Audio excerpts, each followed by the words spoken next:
That's just a guard by the door. They waiting for the president to walk through. A clear indication that he's on his way in. Look at that photographer in the upper left-hand corner. The photographer, the older gentleman with the DSLR in his hand. You can tell when the president is about to walk in because he's going to be focused. He ain't going to turn his head. His eyes are going to be right behind his lens. So you could pretty much watch his body language.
Yeah, my eyes are on the photographer, the gentleman in the with the camera hanging on his neck. He's going to be a clear indication because as soon as he can spot President Trump, I'm sure that camera is going right up in the air, and that focus or whatever, right? But anyway, what's up, guys? It's your boy Talk Williams, host of Creative Hip Hop 50. If I appreciate whenever y'all stop through. It's just ideas and opinions, man. That's all that's going on here. We have thoughts, we have ideas. Some of us have lived longer than others. Some of us are a little more informed than others. And everybody's from all over the world. So whatever that is, as long as we can express it respectfully and not attack each other in a really bad way, even attacking me. I mean, it's fine. I can take it. It's just that other people in the chat, that's when I start removing people or hiding them from my channel, because you can say whatever you want about me. It's fine because we don't know each other. So I don't take it personal. Other people, though, they don't necessarily think that way. They think that when you're talking to them in these chats, it really bothers them for some reason, which I understand. Not that I agree, but I understand because it's their reason. So, yeah, but I'm just checking out the photographer in the upper left-hand corner. He's kind of out the picture right now for some reason. But you can see his camera. He's a clear indicator when president is about to walk in. Yeah. Shout out to everybody, though.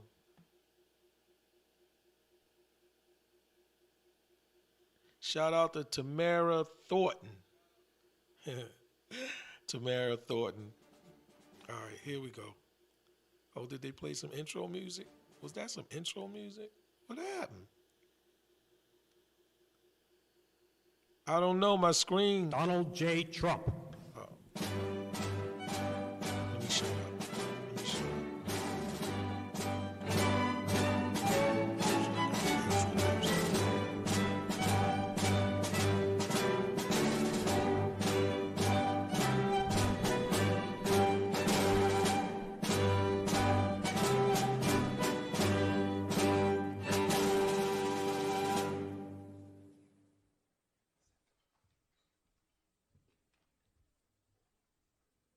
Ladies and gentlemen, please bow with me as I ask God's blessings upon this ceremony. Almighty God, your steady hand has guided this republic for nearly 250 years. From its birth in the wilderness to this very hour, we come to you now with grateful hearts. We assemble here today to honor men who, when the test came, were steadfast and unmovable. We thank you for the unyielding conviction of Master Sergeant Roderick Edmonds, who looked evil in the eyes and did not flinch. And we thank you for the battlefield grit of Command Sergeant Major Terry Richardson, courage that saved lives in Vietnam and courage that stands before us today. And Lord, we thank you for Staff Sergeant Michael Allis, who, in a final selfless act, made his own body a shield for a friend. Bless the family and friends of these great men of honor, O Lord, and forbid that we leave this place as mere admirers of their heroic deeds.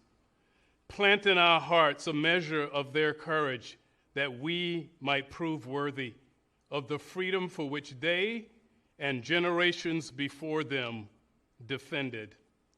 And Lord, now let the light of liberty continue to shine on our great nation.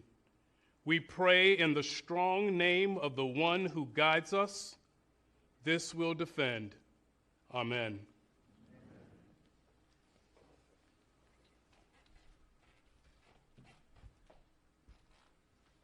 Thank you very much, Chaplain Green. Wonderful job. Appreciate it. And thank everybody for being here, and please feel free to sit.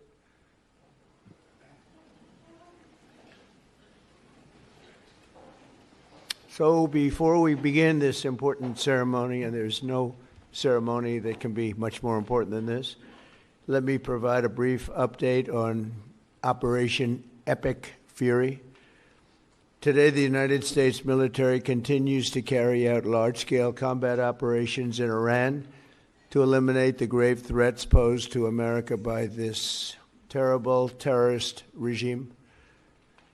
Following our obliteration of Iran's nuclear program in Operation Midnight Hammer a short while ago, we warned Iran not to make any attempt to rebuild at a different location because they were unable to use the ones that we so powerfully blew up, but they ignored those warnings and refused to cease their pursuit of nuclear weapons.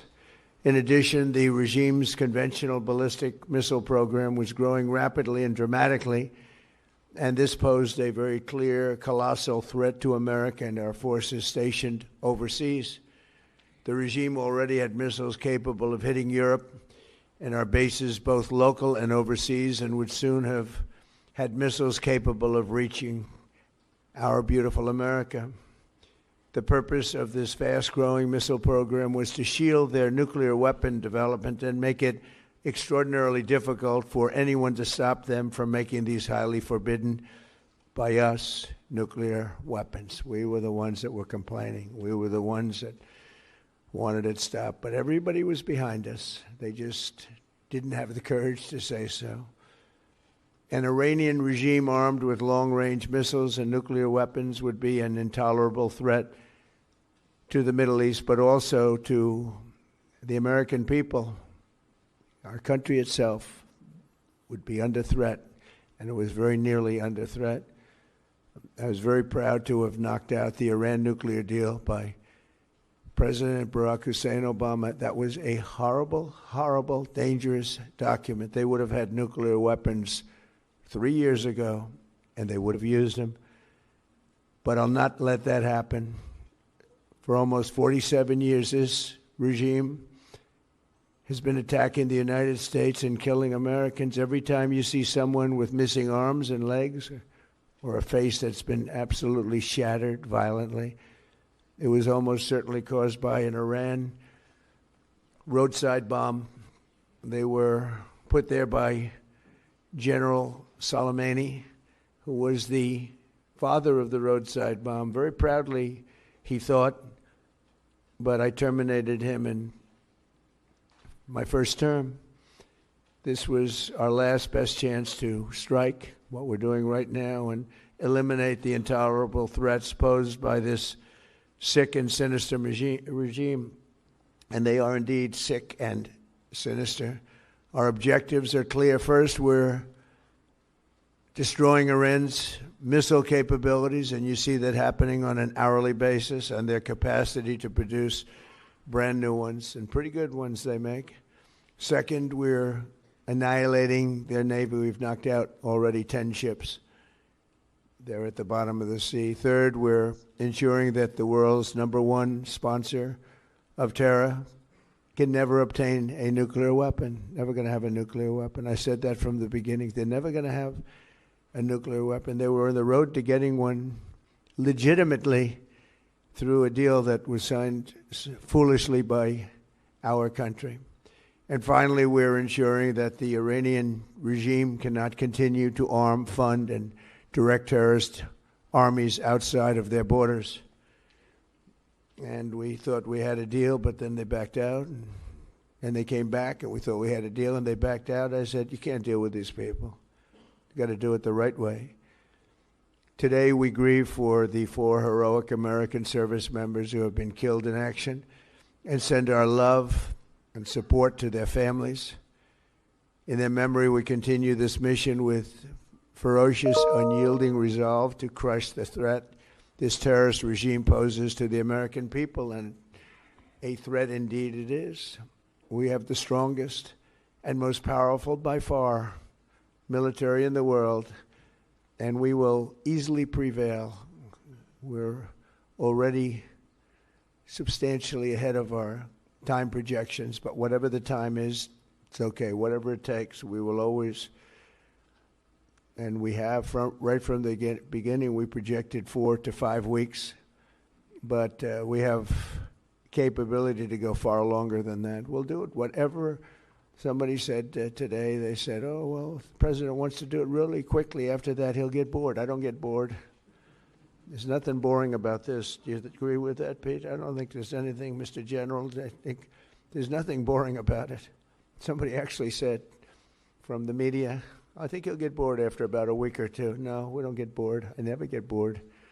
If I got bored, I wouldn't be standing here right now, I guarantee you that, to go through what I had to go through.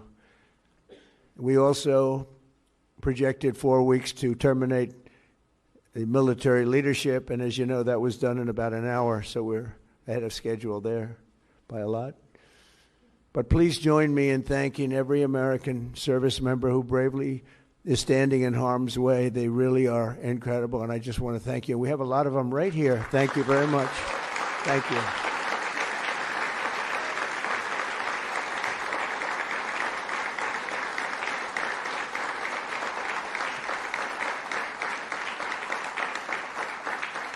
Thank you, everybody. We have a lot of great service members here with us, too, in this beautiful building. Isn't it beautiful? We're adding on to the building a little bit. We're improving the building. See that nice drape? When that comes down right now, you see a very, very deep hole. But in about a year and a half from now, you're going to see a very, very beautiful building. And there's your entrance to it right there. In fact, it looks so nice, I think I'll save money on the doors, because it can't get more beautiful than that. I picked those drapes in my first term. I always like gold, but I think we can save a lot of money. I just saved curtains. But, and it'll be spectacular. It'll be the most beautiful ballroom. I believe it because I built many a ballroom. I believe it's going to be the most beautiful ballroom anywhere in the world. And when you hear all that hammering out there, you know why the First Lady is not thrilled exactly. She said, will the pile drivers ever stop? You know, they go from 6 in the morning till 11:30 in the evening. Can you imagine? Here? You know what? To me, that's a beautiful sound. She doesn't like it. I love it. You know what? To me, other than here, because we're donating it, not a penny to the taxpayer. It'll be under budget, ahead of schedule. It'll be $400 million or less. Most people say $400 million or more. No, it'll be less. But when I hear that sound, that beautiful sound behind me, it means money, so I like it. But my wife isn't thrilled. She said, this is getting crazy. I said, don't worry about it. We'll be all finished up in a few months. But now for the reason that we're gathered this morning to recognize the unsurpassed courage of 3 really incredible American heroes, 1 living and 2 no longer with us. So together, we recognize the exceptional valor of Master Sergeant Roderick Edmonds. And maybe I could ask your families to stand because they're beautiful families. I got to meet them. And please.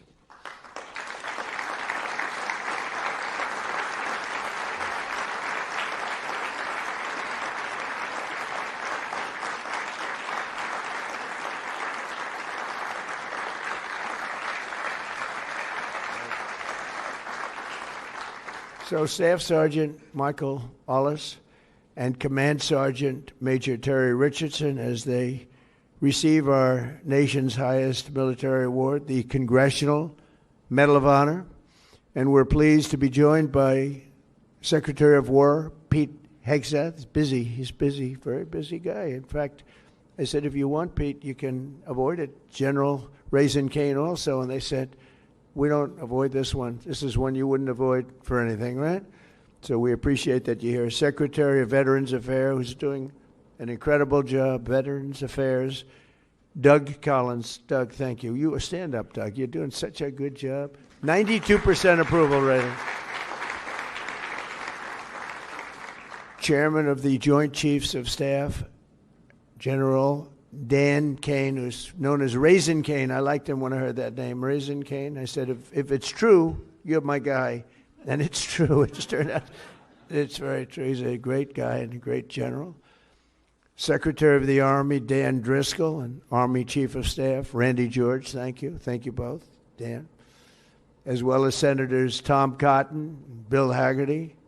You guys were great on television this weekend. I'll tell you what, can't have a better representative than both of you. Thank you very much. And Representatives Tim Burchett, Jack Bergman, and Nicole Malliotakis. And we have a few others sitting here, but I'm not going to go through it because we have far more important people to honor today. Oh, we have Tom Homan. I got to at least mention Tom Homan. I would be stand-up, Tom. What a job. Zero people coming in.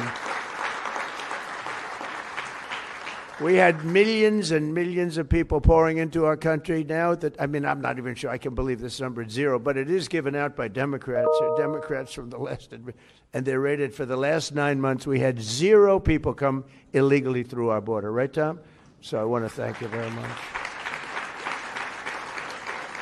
And I also want to salute 6 former Medal of Honor recipients: William Swenson, Jim McLuhan, Thomas Payne, Sammy Davis. That's an interesting guy. Where is Sammy Davis? We have a big story here, Sammy. You've heard that all your life, I'll bet, huh? And Edward Byers. Stand up, please.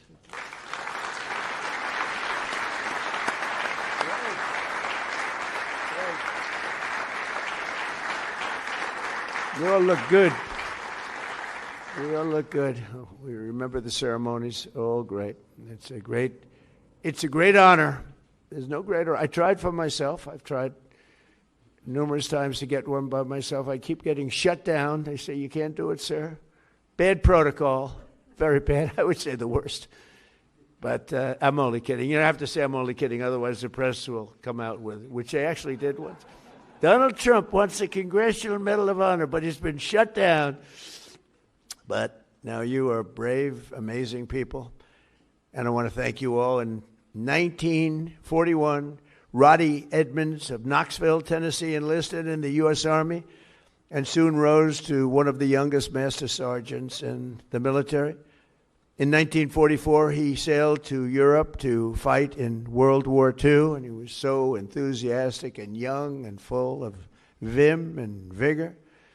Roddy soon found himself on the front lines of the Battle of the Bulge. That was a big one. Massively outnumbered by enemy forces, his 1,200 soldier unit fought valiantly until they were completely overrun. The force was massive on the other side, many times the number. After a 4-day death march, one that was covered very well by the history books, through bitter cold, they were put into a German POW camp. Roddy was the top-ranking infantryman in the camp. He was number 1, meaning he was responsible for the lives of his fellow service members. On July 26, 1945, a Nazi SS officer issued an order over the camp loudspeaker, loud and strong: he said that only American Jews were to show up to roll call following this morning. He added, all who disobey this order will be shot immediately. There were more than 200 Jewish American soldiers in the camp, and Roddy knew their separation from the group would mean certain death. So that night he summoned his team and devised a plan. The next morning, all 1,200 American men fell in line together, shoulder to shoulder. Enraged, the Nazi commandant rushed forward, drew his Luger pistol, and pressed the barrel between Sergeant Edmonds' eyes. He barked at Roddy. They cannot all be Jews, he screamed loud and again, and staring straight back into the raging face of evil. Sergeant Edmonds replied fearlessly, we are all Jews here. The Nazi officer lowered his weapon and the soldiers erupted in cheers. With total disregard for his own life, Roddy had saved over 200 of his fellow service members. Their camp was liberated 2 months later. We're honored to be joined today by Roddy's son, Chris. Please stand up as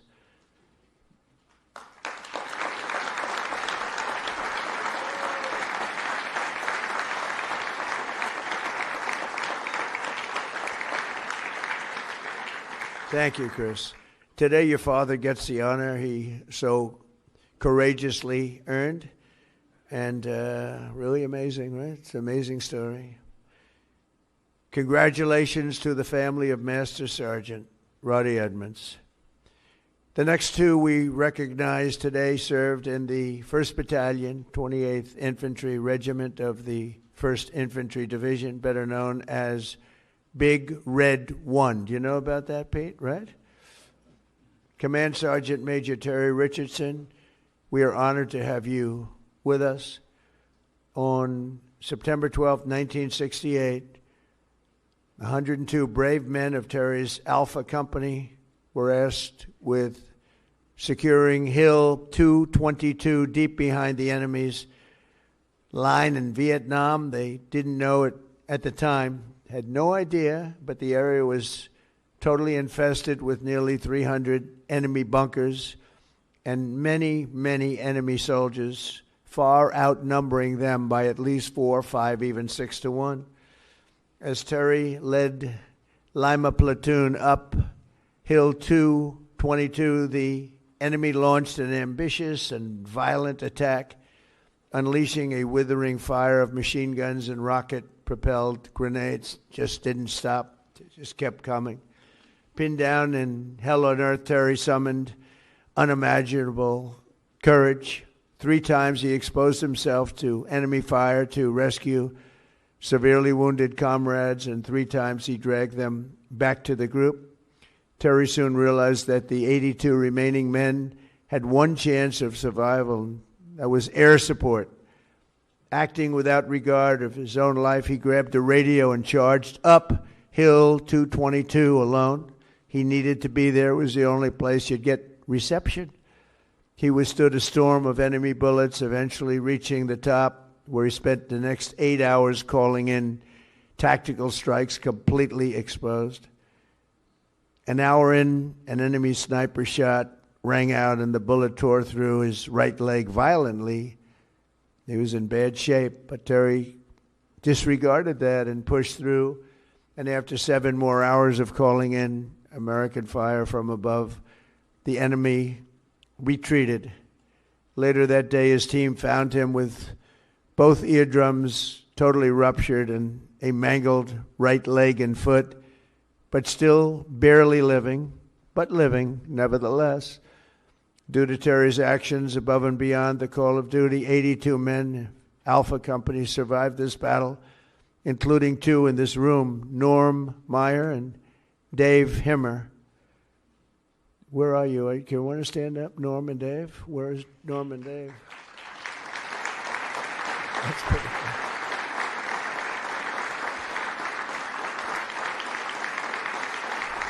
Very good.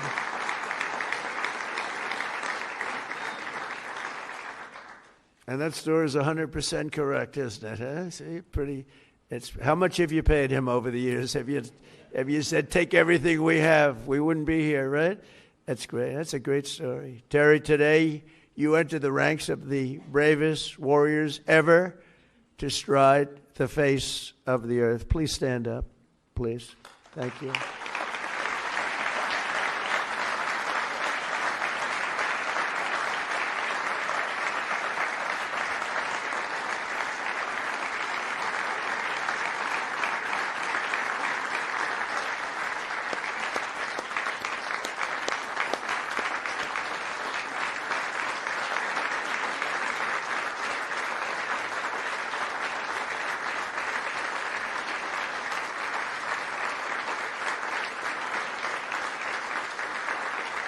That's great, Terry.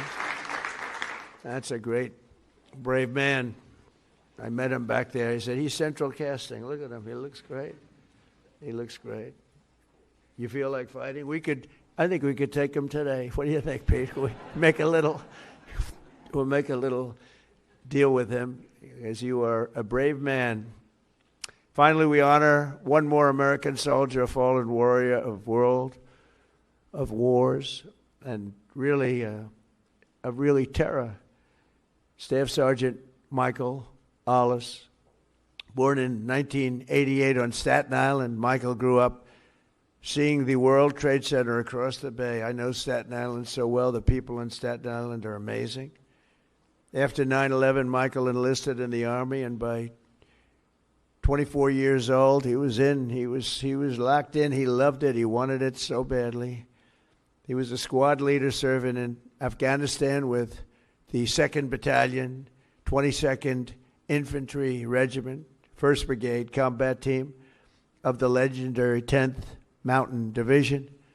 On August 28, 2013, terrorists detonated a 400-pound car bomb on the east wall of the forward operating base, Ghazni, ripping open a 60-foot-wide breach into a compound that housed NATO coalition forces, a lot of them. 10 Taliban fighters wearing suicide vests swarmed through. From across the compound, Michael saw the pillar of white smoke rising and ran to join the fight, rushing without his gear, wearing almost no gear, no Kevlar helmet, no body armor, just one magazine in his rifle. Along the way, he encountered a Polish soldier, and together they advanced under heavy fire, very, very heavy fire. At one point, shrapnel ripped through the Polish soldier's legs, rendering him unable to walk, very, very severely hurt. In that chaos of gunfire, explosions, and charred human remains, a terrorist insurgent appeared, rounding a corner with his suicide vest, fully armed, and you could see it. It was going to happen. He charged the wounded Polish soldier without hesitation. Michael raised his gun and forced himself between the insurgent and the man he just met, shielding him with his own body. He knew it was going to happen. He shielded him with his own body. You know, bravery's amazing. You never really know who's brave, who's not, until they're really tested. We think some people are brave, Pete, and they're not. We think others aren't, and they are. You never know. But he was tested. That's called the ultimate test, right? And at perhaps his final heartbeat, Michael fired his weapon, and the terrorist detonated his vest simultaneously. Staff Sergeant Ollis was killed just weeks before his 25th birthday, and nobody was any more brave than that. In his final act on earth, Michael absorbed the blast, sparing the life of that Polish warrior, who we are grateful to have in the room with us today, Second Lieutenant Carol Sierpika. Carol Sierpika. Where are you, Carol? Hey.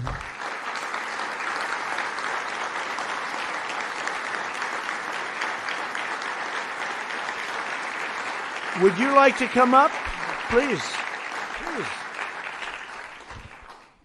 I'd love to have you come up. Thank you, Carol.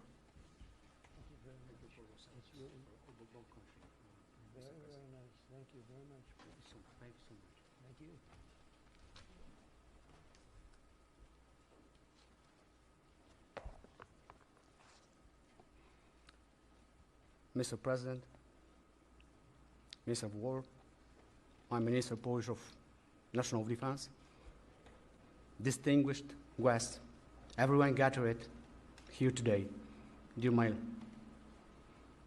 Basia, Michael, and Jacob, especially dear Linda and Robert, and the entire Oris family. What do you have that you did not receive? This is how I would like to begin these few words, to speak to you all here.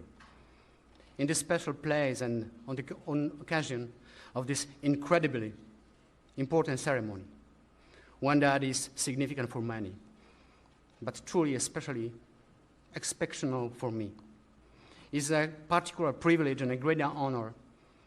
Above all, however, it is my commitment. It is a part of my new mission, which began 13 years ago. A soldier is not something you are from time to time. It is who you are forever. It is just like you are not a mother, a father, a sister, and brother, or as only for a moment. These are not roles given to us for a while. They are a great gift, but also a great lifelong commitment. Yes, today my commitment and my greatest gift is to cultivate the memory of true, heroic act of courage that I witnessed performed by your beloved son, Michael.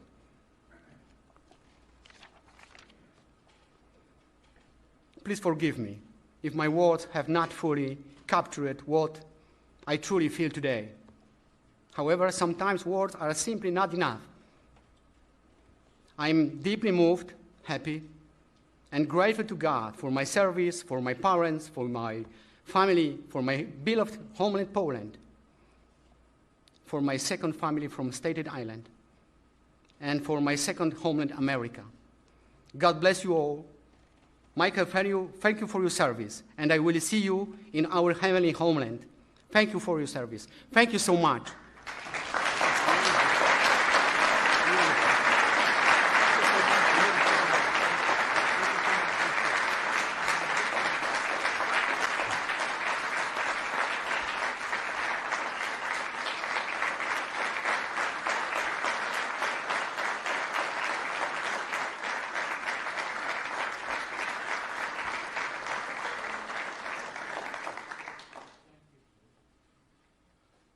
And Carol is joined by his wife and their two wonderful sons, Jacob and Michael. Michael is named after the American hero who saved his father's life.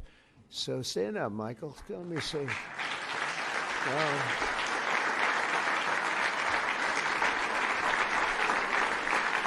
That's great. We're also pleased to be joined by several members of the Polish government, including representatives of the president, who I think is a fantastic man, by the way. I must be honest with you. I endorsed him and he won, and he came from behind. He won, and he was the biggest story in Europe, and he's going to be a great president. He already is. But as well as Poland's Minister of Defense, to honor the blood and sacrifice that has helped seal the Polish-American bond. We have a great bond. We have a great relationship with your country. And I just want to thank you to Michael's parents, Bob and Linda. Your son's selflessness in the face of real evil reminds us of the courage that keeps our country free. And I just said the genetics in that family are very strong, right? I said that before. All three families, I said, good. I see some of the young ones today. And I said, you have good genes. They were asking me, what does that mean? I said, don't worry about it. You'll figure it out. But you have the best genes you can have, actually. So thank you for giving America your beloved son. And now I would like to ask the military aide to come forward and read the citations, and then we will do the honors. Thank you all very much. This is a tremendous honor for me to be here. Thank you. Please, military aide.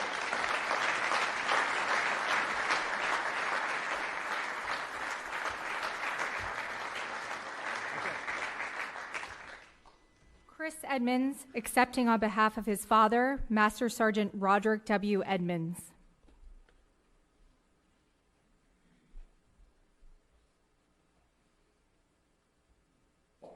The President of the United States of America, authorized by Act of Congress, March 3, 1863, has posthumously awarded in the name of Congress the Medal of Honor to Master Sergeant Roderick W. Edmonds, United States Army.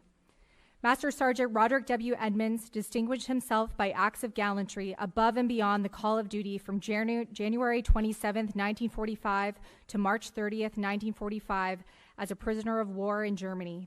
Upon arrival at Stalag 9A in Zietenhain, Germany, on the evening of January 26, 1945, the Germans announced that only Jewish American prisoners would fall out for roll call the following morning at the threat of execution. Master Sergeant Edmonds directed his senior leaders to have all 1,200 American prisoners present themselves for roll call. The Nazi commandant became incredulous after realizing that so many Americans were standing in formation.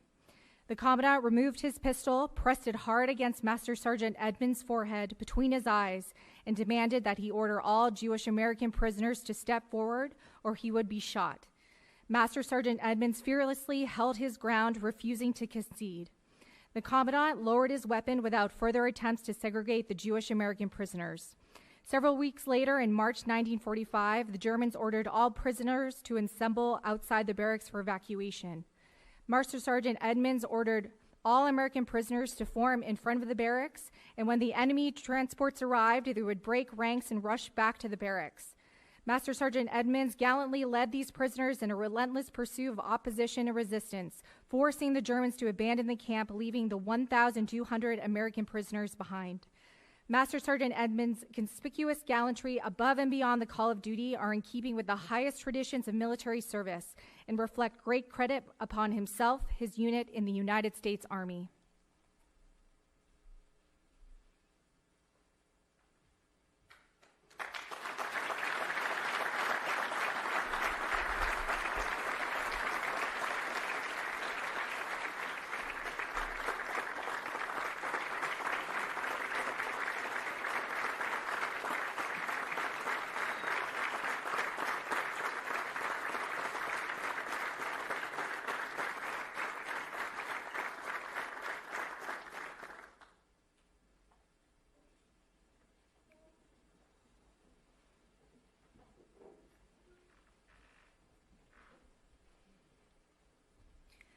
Command Sergeant Major Terry P. Richardson.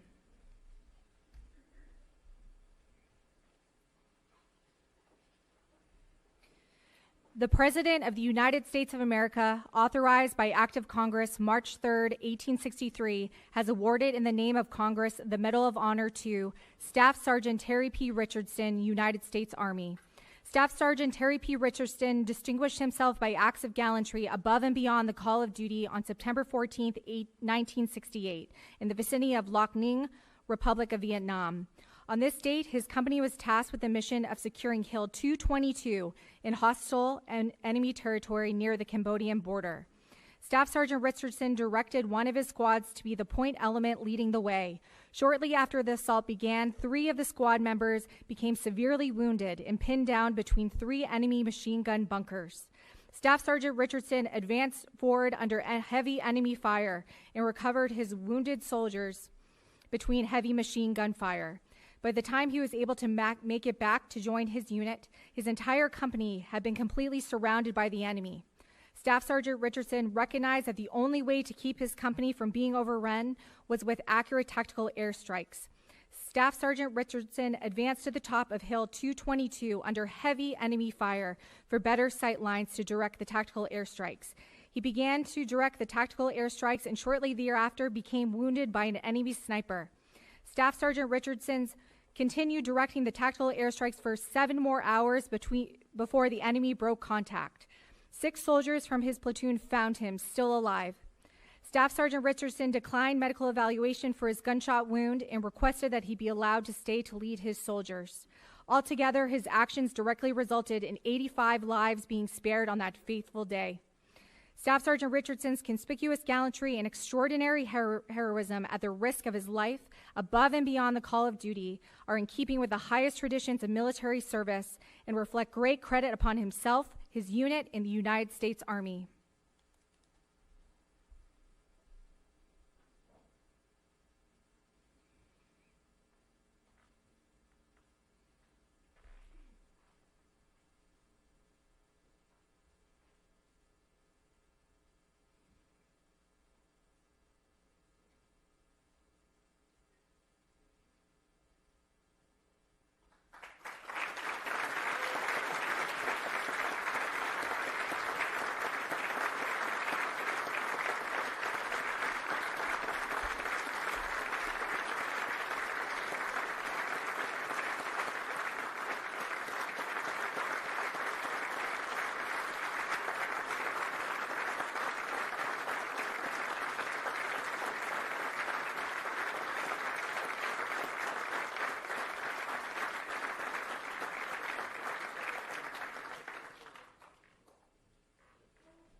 Robert and Linda Ollis, accepting on behalf of their son, Staff Sergeant Michael H. Ollis.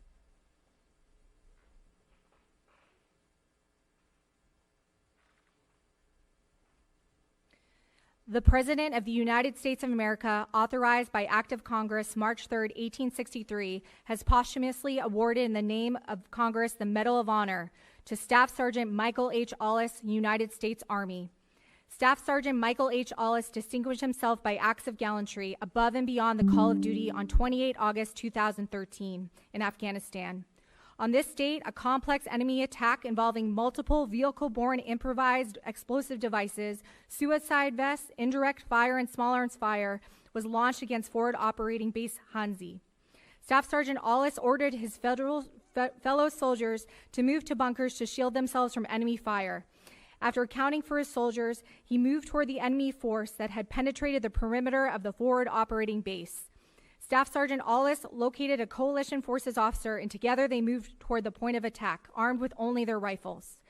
Upon reaching the attack point, they linked up with other friendly forces and began a coordinated effort to repulse the enemy.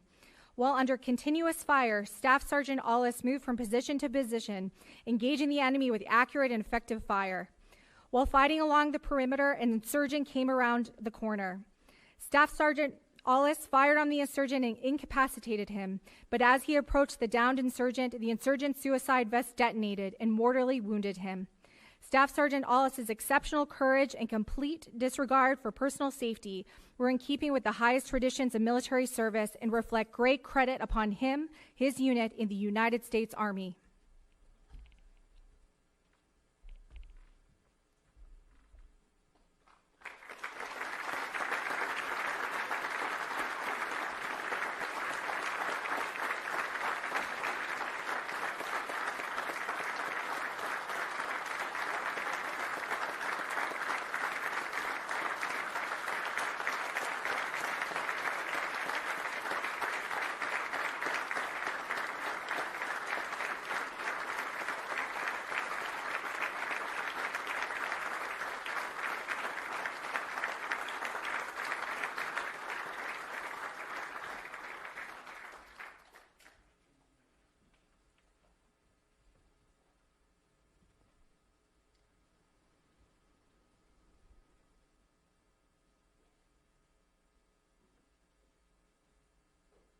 Ladies and gentlemen, please bow with me as we give the benediction.